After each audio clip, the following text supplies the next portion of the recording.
But I think when you get to 4A, 5A, and 6A, I heard Coach say earlier that he didn't think those kids compete. I mean, I think once you get to 400 or 500 students, I mean, you can find enough good athletes among those students where you can compete against schools at different levels. That's proven in college.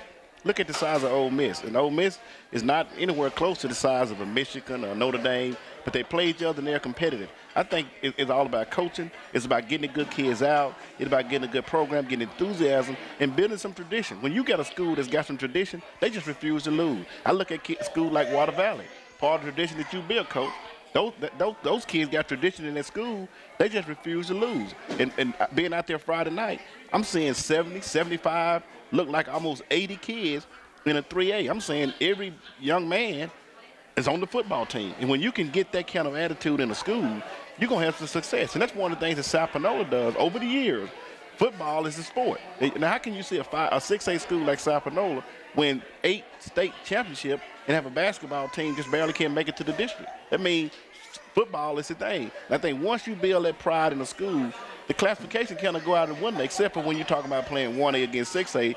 Obviously, we won't do that. But I think Lafayette right now should be on the same level as the South Panola, and I'd like to see them play. And whoever can mastermind that and get that done this year would be the best year to do it. We need to get it done. But you're the one in the power. I mean, you're from Panola County. Can't you make it happen? You know more people than all of us on this panel. Combined. We got to check and see if they have an open date and see if we can get it approved by the state, and then see if they're willing to do it. Let's just say if they were willing to do it, which team you think wouldn't want to play? I think both teams would be glad to play. So if I can get ESPN or USA Today or CNN or whoever that can give us a good package, you think we can get those teams to play? I think we probably could. Okay. So we're going to, before we wrap this segment up, I'm going to give everybody a chance to say, tell me who your number 1 team is for the week, Keith. Lafayette Commodores. You got to say Lafayette.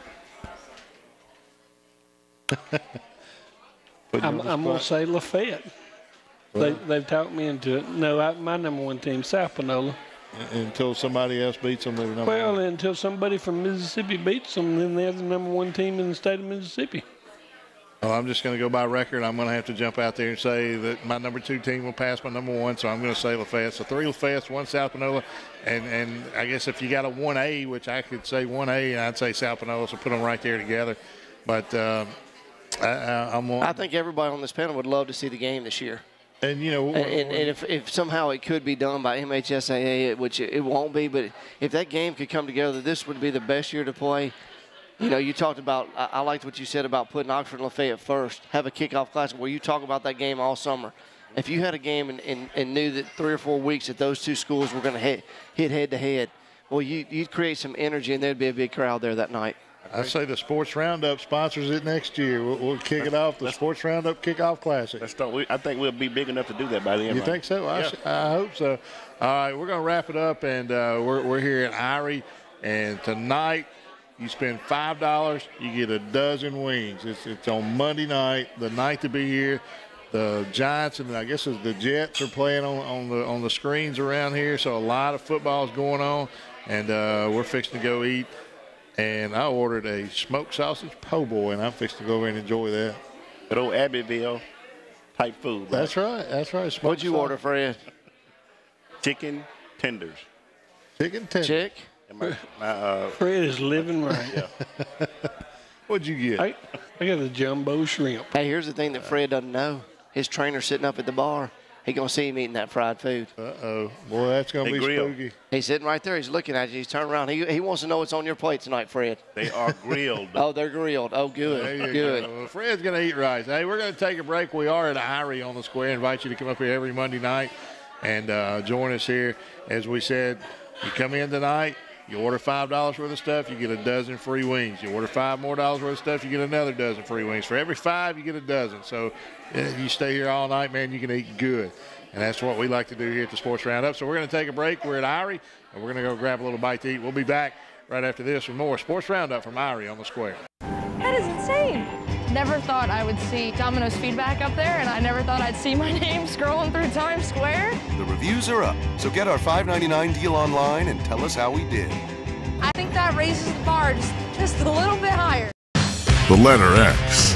It's one tough letter, and the only one that stands for something.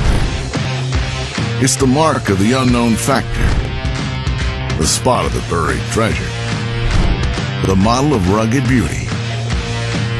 But what really sets it apart is its power to multiply everything.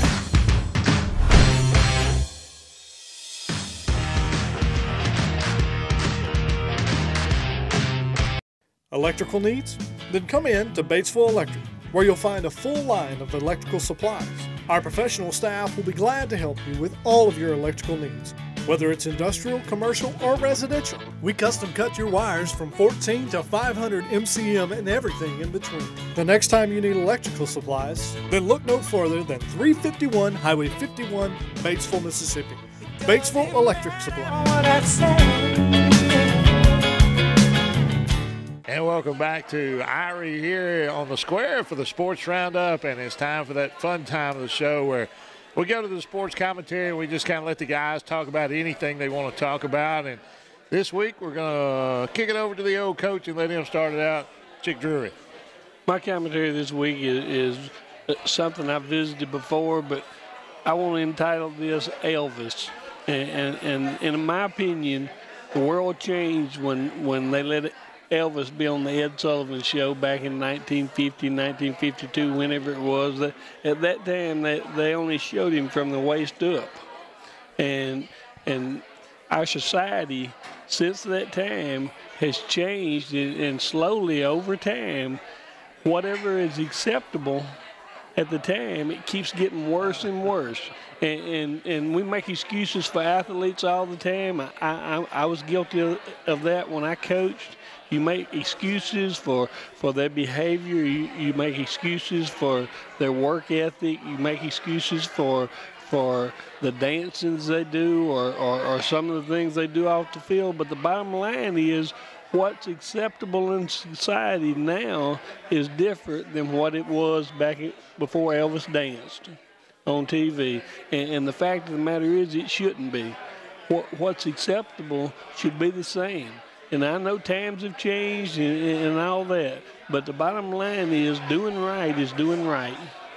And when we give a kid a scholarship or we pay a man wages to do a job in pro football, they should do their job. They should do what's expected of them. And we shouldn't, as coaches, make excuses for them. Good job. Called Elvis. Hey, Elvis. I want to talk a little bit about, as the media, we always talk about what's bad in the world of sports. I want to talk about something that is just as pure and it is the best side of sports that you can see. And for the past 2 weeks, the Little League World Series has been going on. And you know, yesterday, California won. They beat Japan 2-1 in 6 innings to win the Little League World Series. That was just fun a game, as you'll see. And all the kids, they loved it. Both sides were laughing and crying. And, I mean, you know, it's just pure sport. And you had a team from Pennsylvania that got there. They had over 70,000 people on back-to-back games to watch that. That was more than half of the major league games that were played in the same 2-day period. There was just a few games in the majors that had more fans than those two guys, the team from Pennsylvania had. And I mean, I want to congratulate Little League of America does an outstanding job, along with a lot of the other baseball affiliations. There's a ton of baseball affiliations out there, but you only really get to hear Little League of America because they were one of the first, and they've got the big ESPN, ABC deal. But you know what, man, this weekend it was a lot of fun. We just kind of sat around and we watched it, and I got to watch some during the week last week at work, just turning on the television. And, you know, either that or the Young and Restless. And it was hard to give up the Young and the Restless that week, I can promise you. But Little League Baseball was a lot of fun. And, you know, we always talk about Miami and Tiger and everything that's bad in sports. But for once, I want to talk about something that was good in sports, and that was the Little League World Series. That's a good job, Ronnie. So, Fred, we're going to kick it over to you and let you go. After 2 weeks of high school football, I want to talk about sports officials. And I know you guys know I talk about this all the time. And I'm almost ready to change the way I believe about us as sports officials. I've always said that, you know, we don't miss calls, we hustle, we do what we need to do. But you know what? After seeing the first 2 weeks of high school football, I'm beginning to see a new group of people come into this sport. They're not young men or ladies who are officiating who care about the game. They're just there for the dollar. They're not preparing themselves. You know, I can look at, you know, us at a college level or a professional level. When we did it with high school kids, then we're adults. We need to be responsible. We need to make sure that we're prepared for those kids. Because if we go out there and we're not prepared, you know, a high school player, you know, once they feel like they've been mistreated or they feel like something's happening during the game and they get the feedback from the coaches, they get the feedback from the parents. And we as officials, when we play into that, especially when you can show a replay and you can show where we're wrong because we don't hustle. I mean, we owe too much to the kids that they need to be responsible to us. How can we teach these young men to respect adults when we're out there and they know, they see us not hustling, they see us making bad calls, they see us not caring about the game, they see us getting to the game late. You know, if we're going to set a standard for sports officials, for young people coming to this sport, then we got to stand up. We got to get there on time. We got to show them that we believe. I don't know anywhere where I see a high school basketball team where they've changed it from 12 players down to 5. Kids are continuing to play the sport. The more money is getting involved in the game now, kids are faster. They play better. You know, the enthusiasm for the high schools is still there. And yet we as officials, we just lackadaisical. We show up.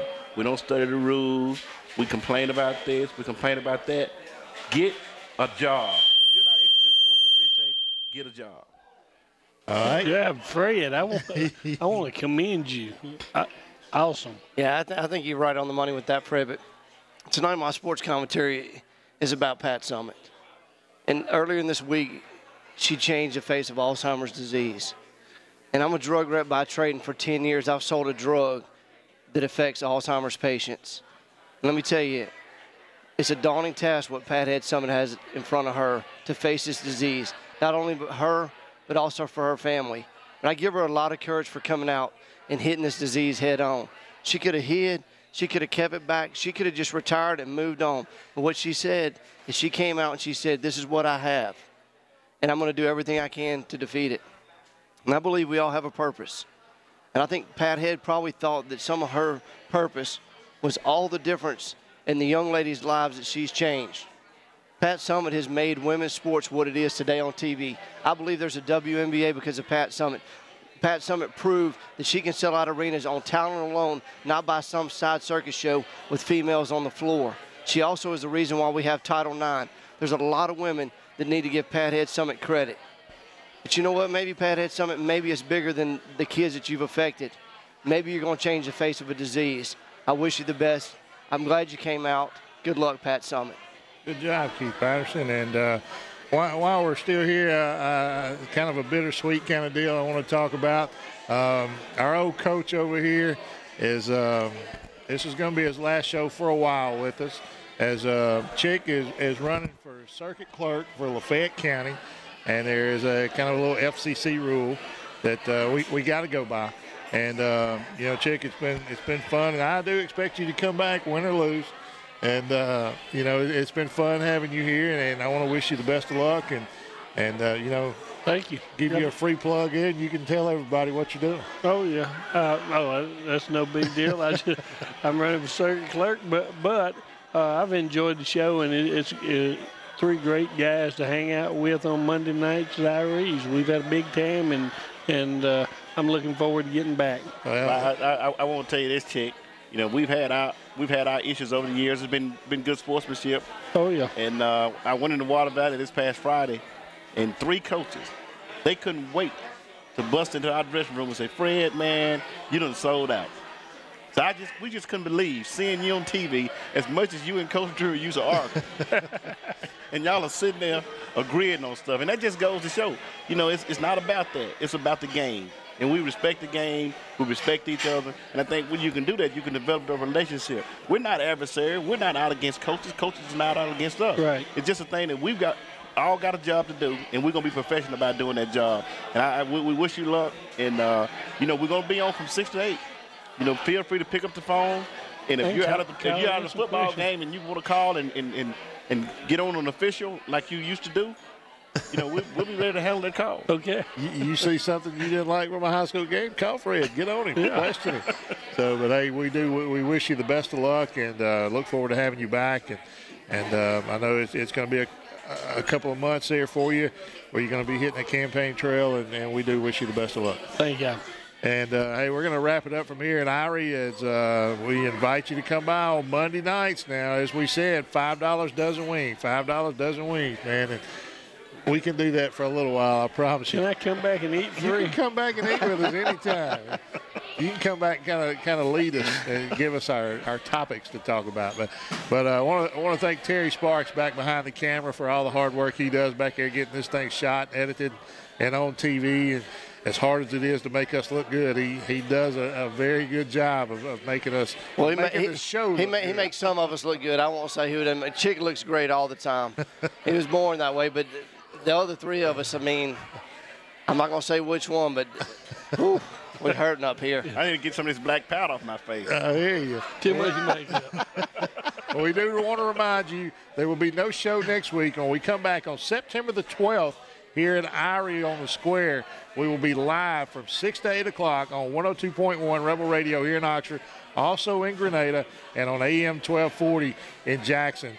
So we'll be carried live on all three of those stations, kind of simulcast as we're doing the show. So from 6 to 8, starting September the 12th. Maybe we'll even get some folks to call in and talk to us. We're going to try to work out all the kinks in that. But we want to invite you to join us. And come on up to Irie's and have a good time. And I want to thank Mark and Jeremy and all the folks here at Irie's for keeping everything going and the great food that we have here at Irie's. Some of the best in Oxford, best seafood around, no doubt about it. So, hey, thank you guys, Keith Patterson, Fred Johnson, and the old coach here. I want to thank Chick Drury for helping us out. And we'll talk to you next week with more Sports Roundup from Irie on the Square. Good night, everyone.